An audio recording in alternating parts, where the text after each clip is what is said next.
MS Dia Preview, informação até você. Nesse programa, o assunto é uma coisa que mudou a história da humanidade depois de descoberta, principalmente com relação à nossa sensibilidade quanto ao mundo. Eu falo da música e a conversa sobre música é com o maestro Jorge Geraldo da UFMS. Se eu fosse você, ficava no vídeo.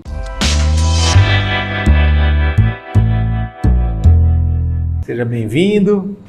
Bom aqui ter o senhor. Eu que agradeço aqui para a gente poder falar desse assunto interessantíssimo, né? Que é a música, né? Pouca gente sabe o quanto que a música mudou tudo para o homem, né? Para mim, eu acho que acredito que é como se fosse o fogo, né? Uma das descobertas da humanidade tão decisivas para a forma da gente ser, né? De lidar com as coisas e tal. E isso acaba sendo, de certa forma, uma redescoberta, né?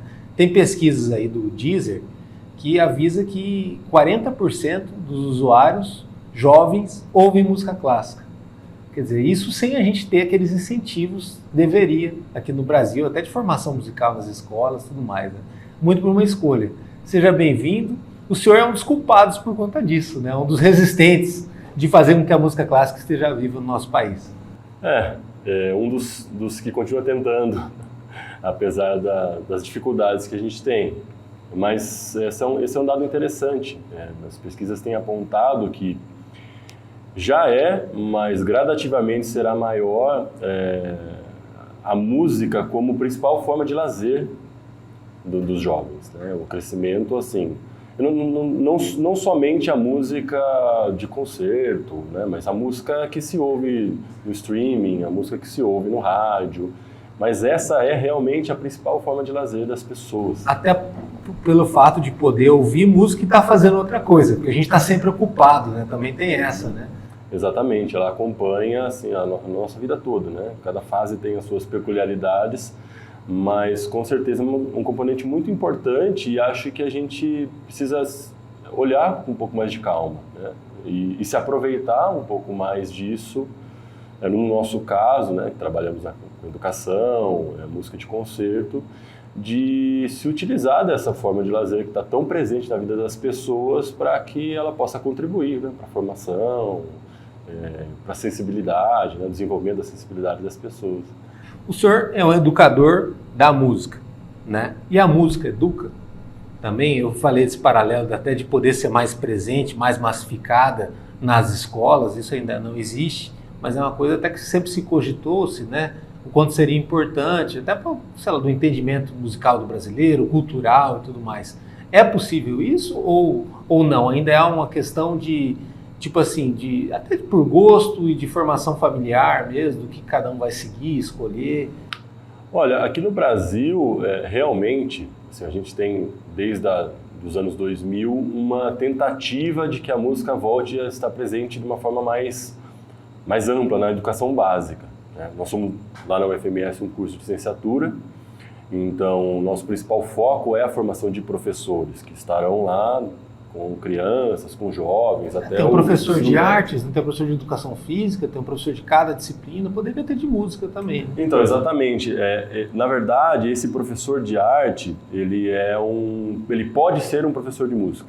Né? Legal. Na legislação, a arte ela contempla quatro vertentes, né? Dança, artes visuais, música e teatro. Mas nem toda escola terá esses quatro. Bom seria se toda escola tivesse um professor de cada uma, mas não. Então os concursos eles são amplos e o professor vai atuar naquela especificidade que ele tem. Tem escolas que estão mais propícias, né? Que têm recursos mais para desenvolver atividade musical, outras artes visuais.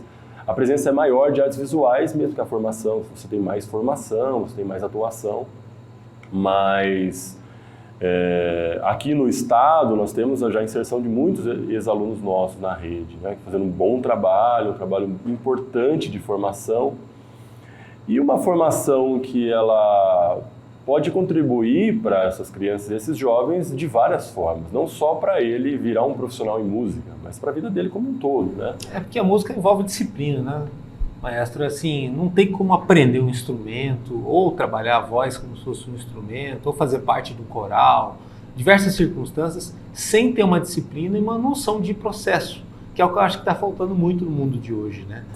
Tem essa parte técnica, né, que ela é pouco presente na disciplina arte. Né? Na verdade, a disciplina arte ela tem outros objetivos, tem objetivos maiores ainda em que essa dimensão técnica está inserida. Mas a própria formação estética, né, sensibilidade estética, a interação social que a música proporciona, você cantar num coro, você tocar numa banda, você participar de uma orquestra. E assim, cada criança que puder ter essa oportunidade dentro da escola, com certeza vai sair da escola diferente. Né? E não só assim, a música ajuda para aprender matemática, ajuda para aprender linguagens, desenvolve outras. Claro, ela pode ser um auxílio nisso, mas a música em si proporciona muitas coisas interessantes. Da transformação humana, você fala, né? E que as crianças privadas disso têm uma dimensão do desenvolvimento que acaba não acontecendo. A gente precisa oportunizar, né, através da música, esse desenvolvimento. E eu espero, né, que gradativamente as escolas tenham esses professores, né, bons professores formados de música e das outras áreas de artes também, que são importantes. Bom, o senhor escolheu isso como um caminho profissional, um caminho de vida, né? Como foi essa história também do maestro Jorge Geraldo, lá atrás, escolher ser músico e trabalhar com isso? Olha, o meu pai é músico. Na verdade, meu pai aprendeu música depois de casado. O meu pai, ele foi um músico de baile, músico de baile de casais, baile festa italiana, um cantor, saxofonista, atuou assim décadas, e por influência dele eu acabei aprendendo flauta doce, aprendendo clarineta numa escola de música no interior de São Paulo. Eu sou de Rio Claro e da Orquestra Municipal, da Orquestra Sinfônica. E depois disso fui trabalhar com música popular também, toquei em banda de casamento, banda de baile, passei por todos esses lugares até me ver numa banda de música ou algumas experiências com orquestra. Nesse meio do caminho houve uma quebra, né, porque eu tenho um interesse muito grande para ciências exatas. Eu acabei prestando um curso de graduação em física, fui terminar esse curso, mas durante o curso me convidaram para ser regente da banda municipal lá em Rio Claro. E sair desestabilizou. E realmente aquilo me apaixonou. Estava no destino, né? Me apaixonou. No meu último, quase que eu não me formei em física, mas consegui me formar. E logo depois fui para uma graduação em música. Aí realmente me dediquei à música. Mas o ponto-chave foi a banda municipal, né? Rio Claro, onde o meu pai aprendeu música. Eu atuei como regente lá 7 anos, 8 anos, antes de vir para Campo Grande. Entendi. Então, poxa, acabou sendo uma convocação, de certa forma, né? Agora, a gente tem, quem é leigo, tem aquele mito do talento, né? E esse mito do talento acaba afastando muita gente de tentar aprender algo, né? Ou de tentar participar mais da música. Fica como se fosse assim um espaço restrito, né? A quem tem uma condição, uma expertise melhor. E a gente sabe, do outro lado, que nem tudo é só o talento, né? Você tem aquela história do 99% transpiração, 1% inspiração. Claro que esse 1% é divino, né? Aquele talento florescendo, acontecendo, que muitas vezes até demora anos para acontecer, né? É mais ou menos isso, por esse caminho? Ou realmente existe um talento genial assim, que o senhor, às vezes olhando algum aluno, olhando algum outro colega, ou até percebendo algo fazendo durante um treinamento, você percebe que aquilo é diferente, algo extraordinário, que até para identificar um profissional como o senhor tem uma condição melhor, né?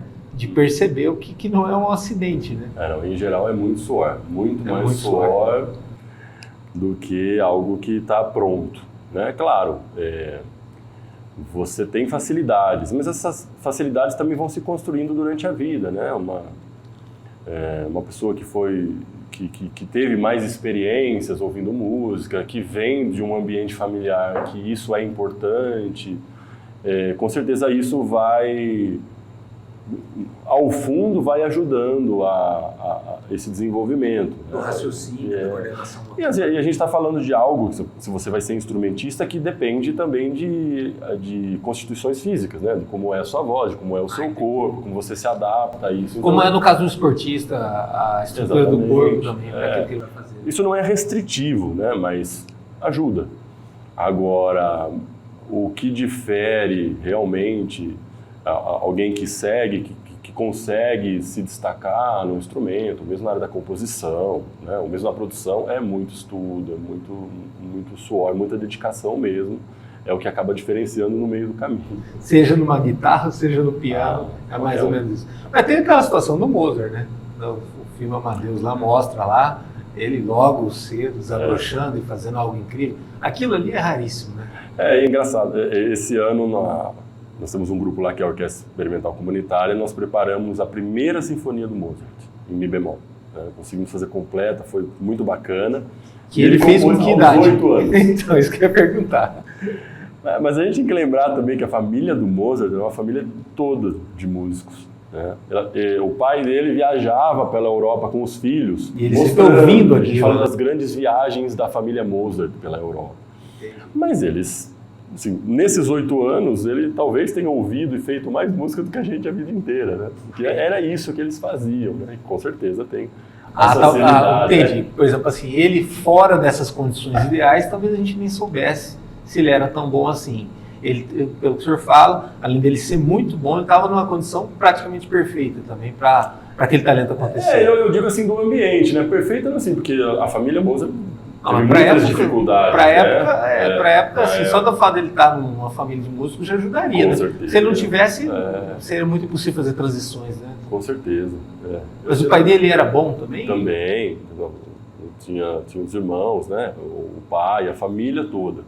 E ele, na vida dele, né, ele teve muitas dificuldades financeiras, assim, né? Porque não é uma época ainda em que os músicos eram mantidos ou por cortes ou pelas igrejas. Eu digo, nesse ambiente que a gente hoje chama de música de concerto, né? Ou música clássica. Ele realmente no período clássico.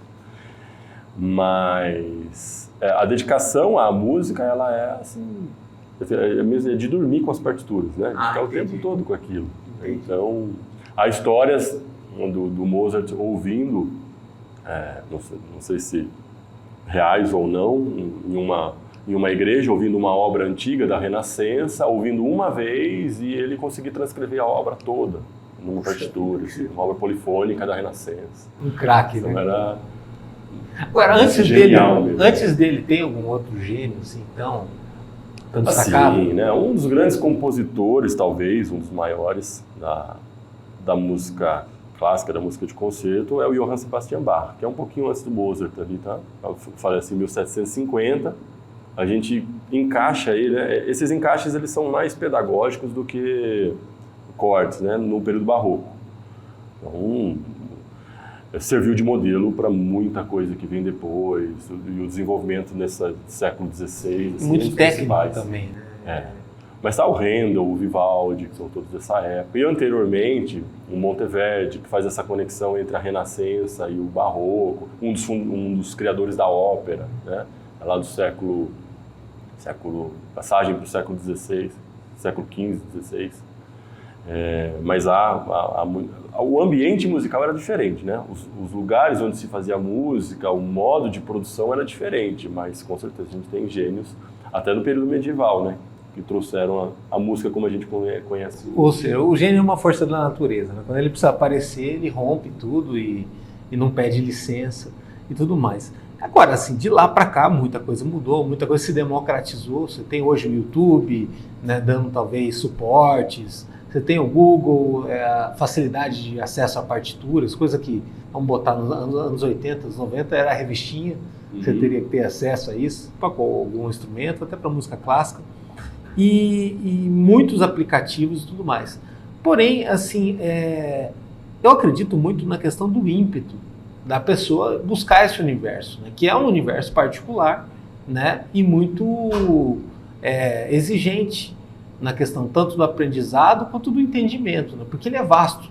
Aquilo que o senhor falou, o cara entra na escola de música, ele vai ter que aprender cada etapa, cada pedaço, porque tudo, de certa forma, tem uma importância, um contato com o que existe hoje. Inclusive até na música moderna, essa música mais frenética, né, mais histérica, ela tem um pouquinho daquilo lá de trás, né?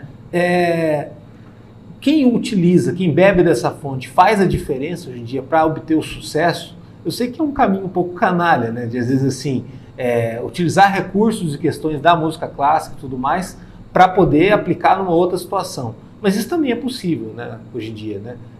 Questão de harmonia, de tudo mais.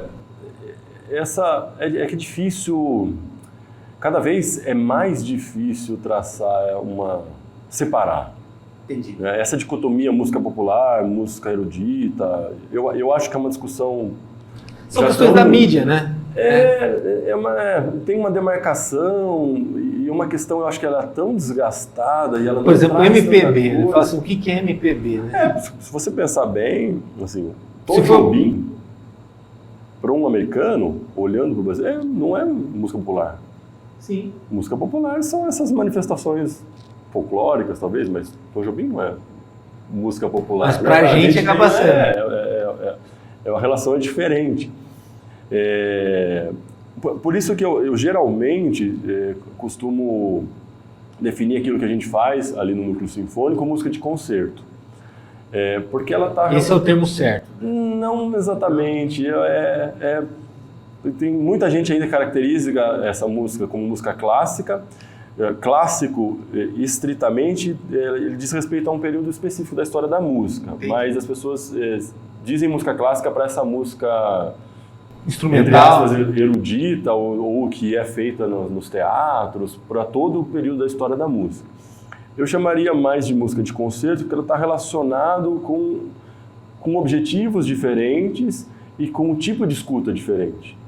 Eu acho que esse é um dos pontos. E a relação com o público, né? a forma de apreciar e tudo mais. É uma música que você vai lá para sentar, tem uma certa formalidade, às vezes até não. E muitas vezes você vai ver música de concerto que vai ser tocada no palco, é música popular. Mas a relação com a música é diferente, o modo como você interage com a plateia, ele é diferente. Então eu chamo mais de música de concerto, mas eu acho que música clássica sem problema de chamar de música clássica também. O termo que eu acho ruim é música erudita. Esse eu acho ruim. É bem restritivo.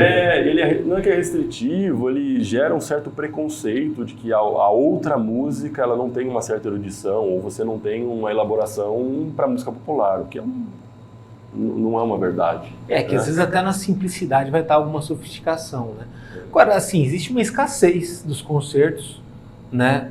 O que é uma escassez também? Que para que um concerto aconteça, um evento dessa natureza, envolve muita coisa, treinamento e tudo mais, mas é uma das coisas também que acaba dificultando o acesso, né? Em Campo Grande, Mato Grosso do Sul, aqui no interior, também é um dos locais onde não se tem tanto, mas eu acredito que até em todos os lugares do Brasil, não é algo que todo final de semana você vai ter, né? Você vai ter de tempo em tempo e tal.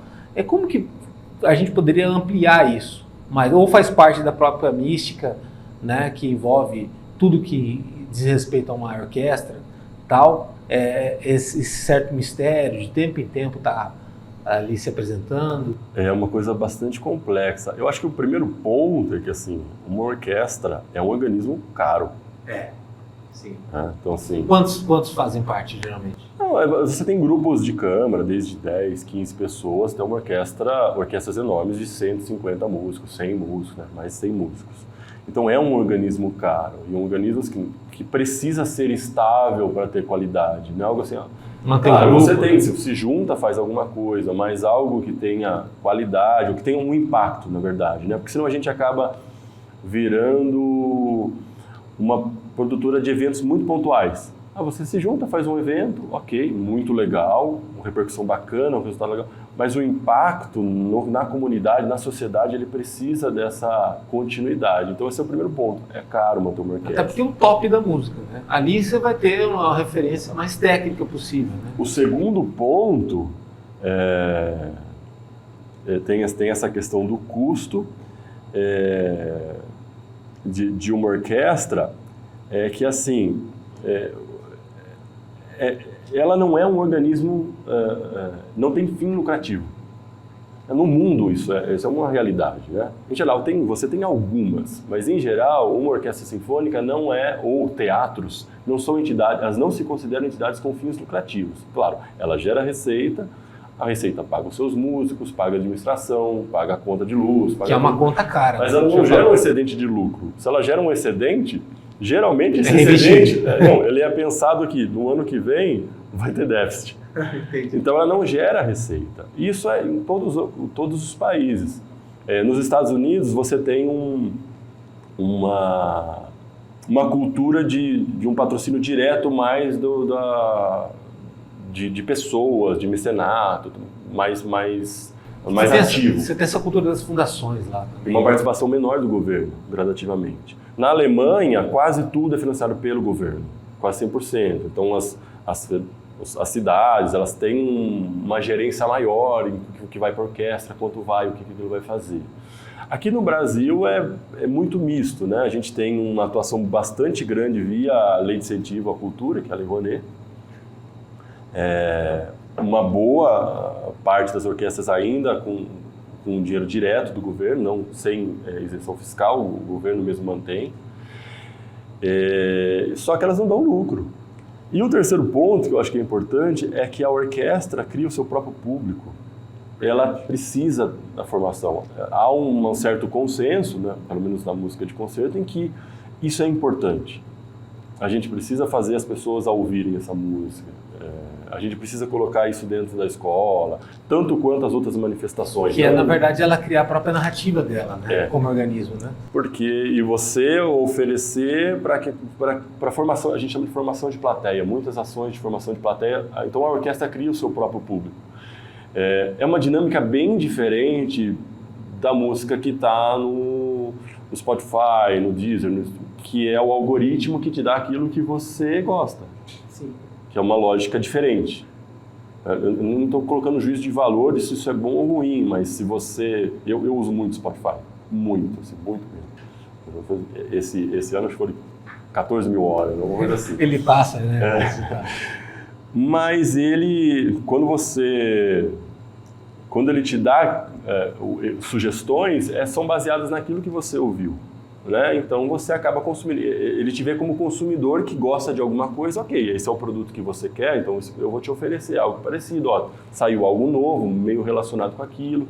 Ele não tem uma diversidade maior, né? O que eu acho que deveria ser um ponto importante para as gravadoras, para as produtoras. E quando você vai para uma universidade de música e vai formar professores, ou o professor vai para a escola, eu acho que o papel dele é diferente. Sim. O papel dele é abrir. Então, uma orquestra, ela tem esse papel fazer de as pessoas pensarem, tem outras né? coisas aqui. Você precisa ouvir outras coisas. Você tem uma certa... parece um pouco pretencioso, né? Você precisa ouvir aquilo que eu estou tocando. Mas não é bem isso.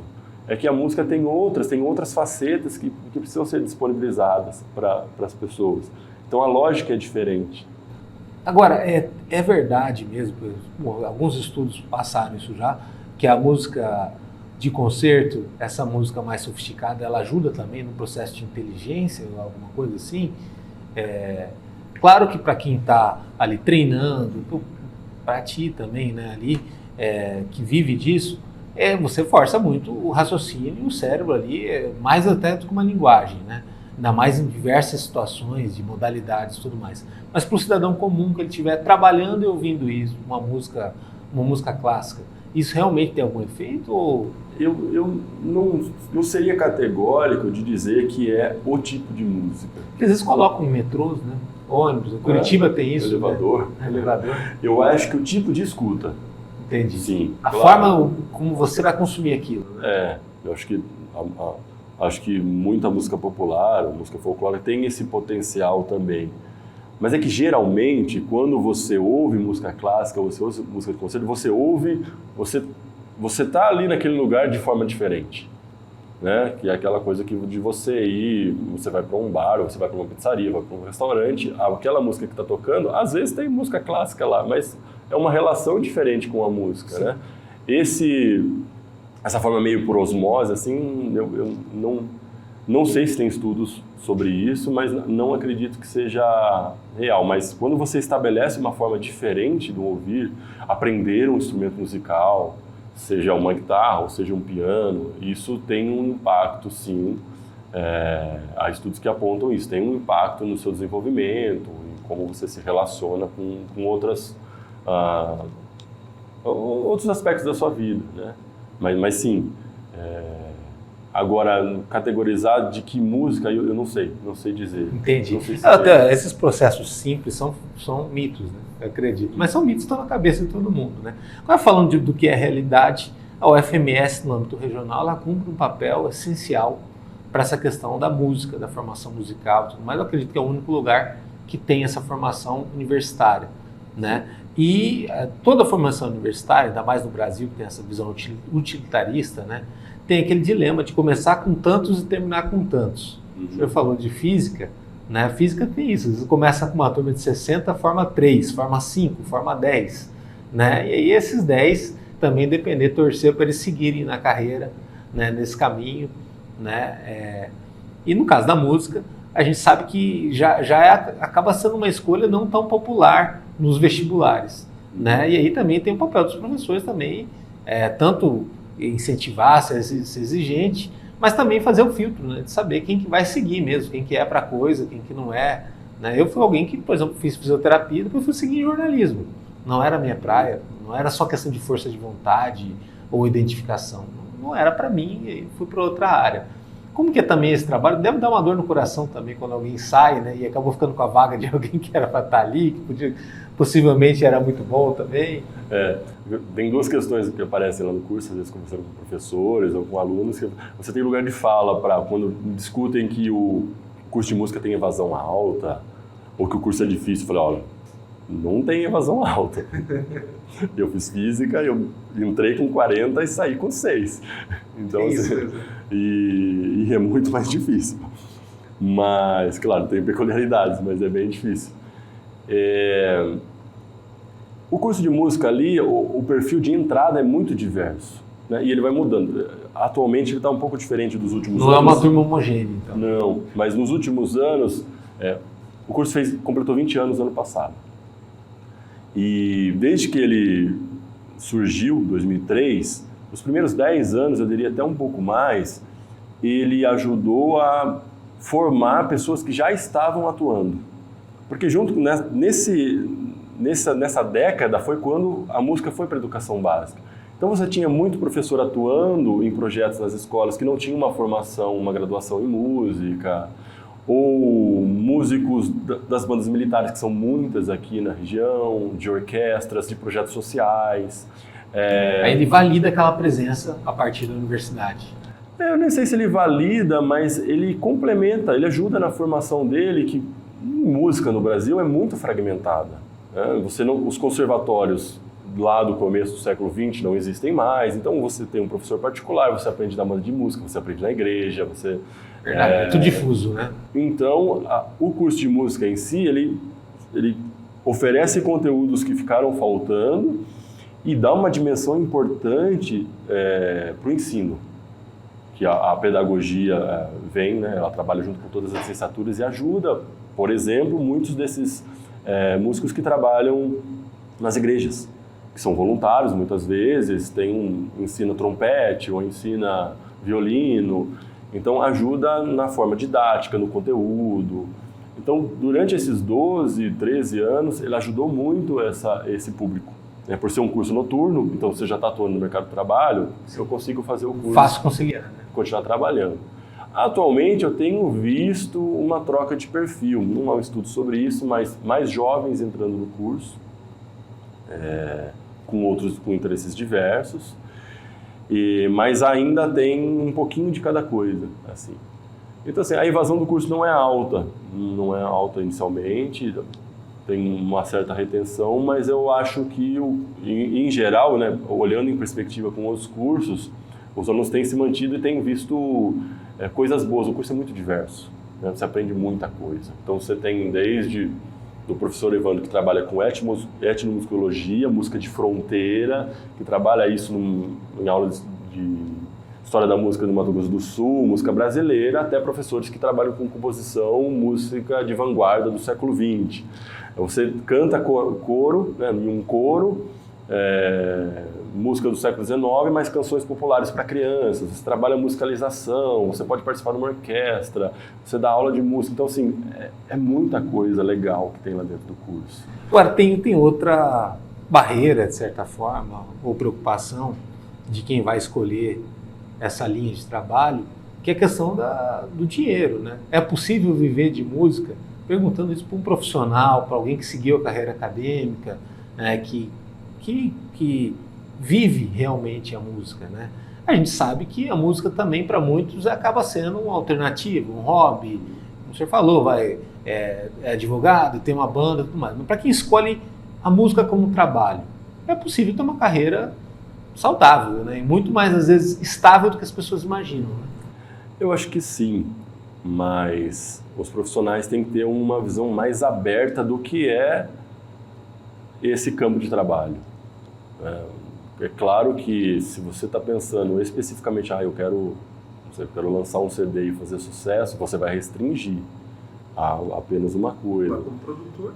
O produtor, ou mesmo assim, o professor de música, né? O âmbito de trabalho do professor de música ele é bastante grande. Você tem a escola básica, onde acredito que estejam concentrados os empregos mais estáveis, ainda para um professor de música. As prefeituras, os estados, ou mesmo as escolas particulares. Você tem a produção musical, claro, depende de você sair do curso e também continuar estudando, continuar buscando outras coisas para complementar sua formação. Você tem a atuação em performance mesmo. Que é um mercado muito rico, né? O show business é um dos mercados ele é estável, né? Porque sazonal, né? Quando há uma crise, é um dos primeiros setores que sofre. Verdade. Recentemente a pandemia mostrou isso. Exatamente. Então, é o tempo todo você estudando, você tentando se inserir em networking, se você está trabalhando com performance musical, ou show, ou na música, tanto na música de concerto quanto na música popular. Então, você precisa estar preparado para esse tipo de coisa. Maestro, agora a gente está também no meio de uma década, né, onde começou a se afunilar essa questão da inteligência artificial, né, da discussão do que o robô pode igualar ou superar o homem, né? Aí tem a questão das dublagens, né, que já consegue fazer muito bem, aí o trabalho do tradutor já está em segundo plano, tem robô que faz matéria tão bem quanto um jornalista novato, né? Petições de advogados também já consegue simular isso e tudo mais. E a música também tem robô compondo música, algum tipo de música. Tal, né? Claro que a gente sabe que isso é uma percepção muito humana, muito sensível, ainda mais para o senhor que está ali de frente de uma orquestra, cada um tem que estar num time muito bem adequado, né? Falam da questão da comparação com o relógio, né? O bom relógio, aquele relógio que não atrasa, é uma engrenagem perfeita, né? Tudo mais que envolve aspectos emocionais, aspectos técnicos, motores ali daquelas pessoas, e até o inexplicável do inconsciente coletivo, de quando tudo aquilo se integra e a coisa acontece, né? E centraliza muito também ali no maestro, como se ele fosse o cérebro. Essa questão da tecnologia nas universidades, na formação do músico, como que o senhor vê, e tem realmente como o robô ou a inteligência artificial no futuro igualar a gente na formação, na criação de algo, como algum gênio da música de concerto já conseguiu fazer lá atrás? Olha, eu vou pela primeira pergunta, porque eu acho que a segunda é que eu menos sei responder. Eu acho importante a gente olhar para o ambiente tecnológico. Acho que os cursos, falando especificamente da música, né, eles precisam olhar para isso. Para não dar aquele gap entre a faculdade, a universidade e o mercado. Eu acho que sim, os recursos estão aí. Né? Não é exatamente uma troca de conteúdo. Né? Há atualizações de conteúdo, mas elas são um tanto independentes, mas os recursos que a gente tem para utilizar, a gente precisa olhar mais para isso. A inserção da universidade dentro das redes, tanto para divulgação, os recursos que um aluno tem para ser um melhor professor, se utilizando da internet, se utilizando de aplicativos, se utilizando da própria inteligência artificial, que assim, que pode... que a gente olha para a inteligência artificial talvez sobre esse aspecto, mas assim, você tem aplicativos que ajudam no ensino de música, que tem algum algoritmo, alguma coisa lá. Não precisa ser artesanal em tudo. Né? O próprio Spotify, o próprio Deezer, tem algoritmos lá que ajudam a selecionar músicas ou compor uma playlist. Você tem recursos muito importantes que devem ser utilizados. Se você ficar alheio a isso, com certeza não vai ser bom. Para quem está se formando agora, ali nos seus 20, 25 anos, e vai trabalhar pelos próximos 40, se não olhar para isso, vai ter mais dificuldade, com certeza. E as orquestras, as bandas, os shows estão na internet, estão na TV, estão em outros ambientes que não é um ambiente presencial. Então a gente tem que olhar para isso. Você fala de uma integração maior, né? Eu acho uma utilização mais consciente, aprender realmente como aquilo. Porque a gente foi, na pandemia, a gente foi criando uns puxadinhos para usar essas coisas, porque a gente não fazia de uma forma bem efetiva. Eu estou falando pessoalmente.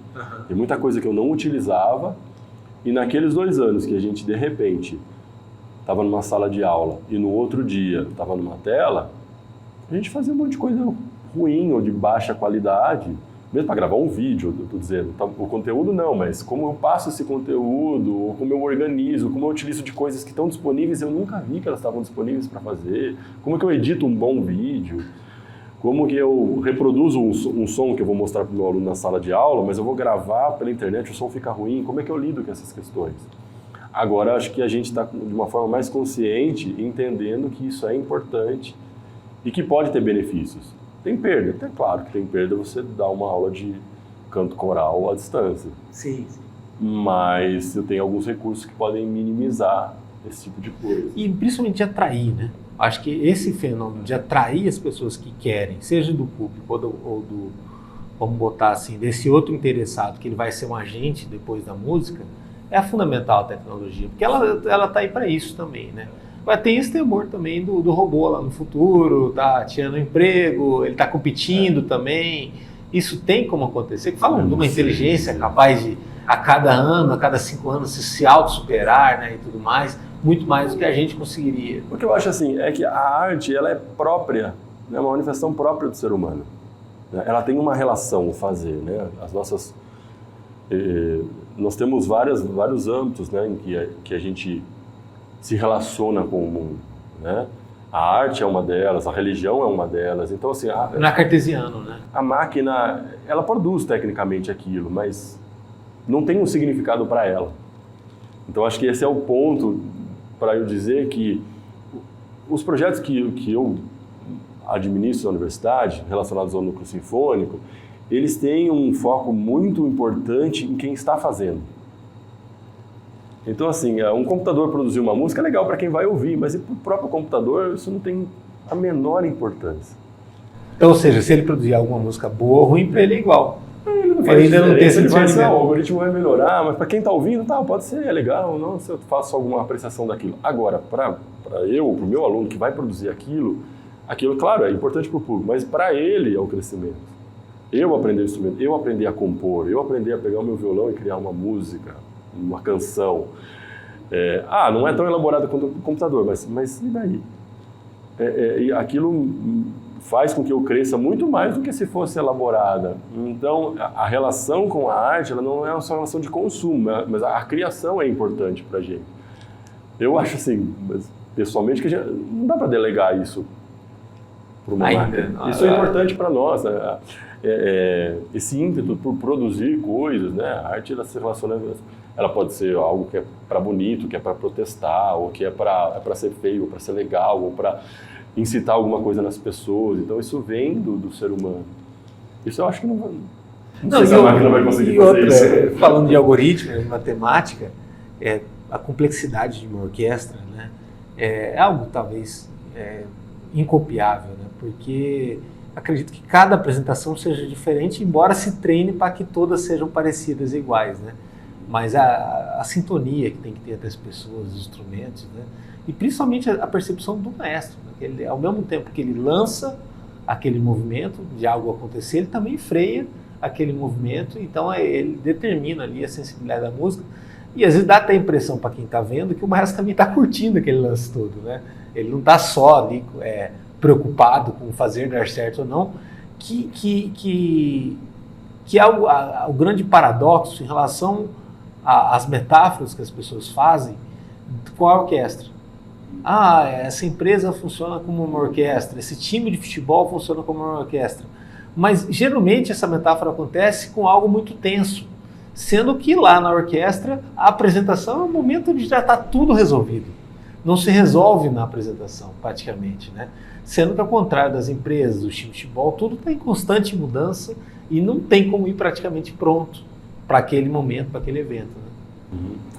Você tem um grau de incerteza. Por isso a perfeição é chega a ser uma dádiva, né? E é interessante esse ponto. O trabalho é o antes. O trabalho maior é o antes. Mas um dos papéis principais do regente é o estímulo, né? Fazer com que aquelas pessoas que estão ali compartilhem daquela concepção de como aquilo tem que soar. Né? Um jogo de equipe? Porque tem que soar junto. Então, todo mundo tem que compartilhar. Então, o papel dele é estimular aquelas pessoas a fazerem com que o som de cada instrumento seja o som, né? Há quem diga que o instrumento do maestro é a orquestra, é fazer com que aquilo soe junto, né? Mas não é de cima para baixo. O músico tem que querer aquilo também, ele tem que ser incentivado. Eu compartilho daquela visão, eu entendi qual é a relação minha com os outros, né? E cada apresentação é uma diferente. E às vezes você faz, sei lá, o ano todo uma série, mas tem aquela onde realmente deu tudo certo. E o cinema acaba mostrando de outra forma isso, né? Às vezes mostra, geralmente, maestros autoritários e tudo mais, sendo que na vida real não é bem isso, né? Mas um jogo de convencimento, né? Não, mas a gente ouve foi uma época que era assim? Foi uma época, sim. Acho que o século XX é marcado por isso, principalmente o início do século XX. Atualmente, isso tem se transformado porque a própria gestão das orquestras tem sido mais compartilhada.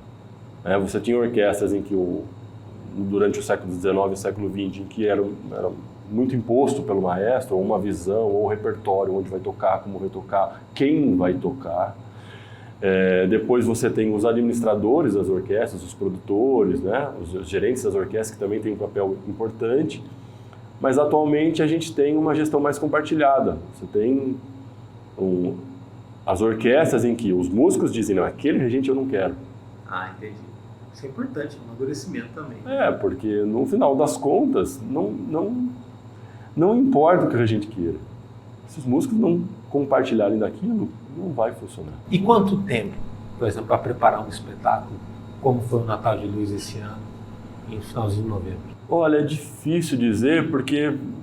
Preparação contínua, né? Porque depende do tipo de conjunto. No nosso caso, esses concertos finais foram com grupos pedagógicos, a Orquestra Experimental e a Banda Experimental, que são uma ação do Núcleo Sinfônico, em que o próprio ensaiar semanalmente é o objetivo, que é a prática de conjunto. Então, eu tenho alguns alunos do curso de música que fazem como disciplina e eu tenho músicos da comunidade de vários lugares, de igrejas, de bandas, alunos de outros cursos da UFMS, que estão lá juntos para se desenvolver. Já tocam um pouco do seu instrumento, aprendem um pouco mais de teoria musical, aprendem interpretação, conhecem mais o repertório.